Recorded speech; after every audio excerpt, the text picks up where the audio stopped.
নমস্কাৰ।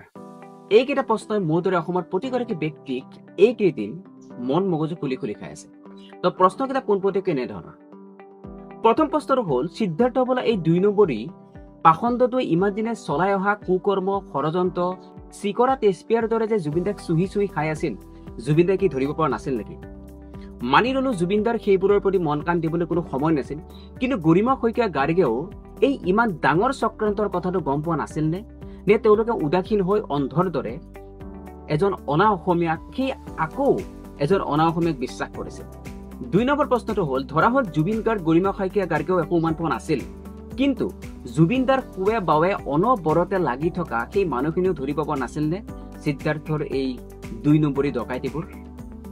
৩ নম্বৰ প্ৰশ্নটো হ'ল, জুবিনদাৰ এবছৰত কিমান টকাৰ ৰেভিনিউ আহে, যেনে লাইভ শ্ব', অন্যান্য গান, ভিডিঅ', চিনেমাৰ কপিৰাইটৰ পৰা? এই হিচাপবোৰ অলপো ৰখা নাছিল নে গৰিমা শইকীয়া গাৰ্গে? যদি ৰখা নাছিল, কিয় নাছিল? কিয় কাণমূৰ দিয়া নাছিল অলপো? কাৰণ এই টকা সম্পত্তিৰ লোভত আজি এছামে জুবিনদাক তিল তিলকৈ হত্যা কৰিলে।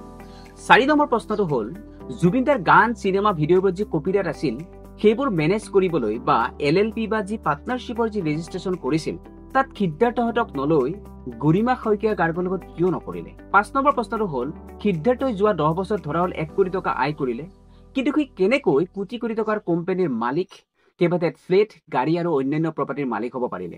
এইবোৰ জুবিনদা, গৰিমা শইকীয়া গাৰ্গ আৰু তেওঁৰ সহযোগীসকলে অলপো গম পোৱা নাছিল নে?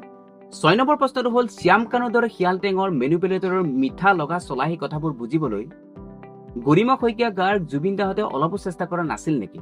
যদি সময়ত এইবোৰৰ পিনে ধ্যান দিলে হয়, আজি আমি এই পৃথিৱীৰ এনে এক আপুৰীয়া সম্পদ হেৰুৱালো হয়নে?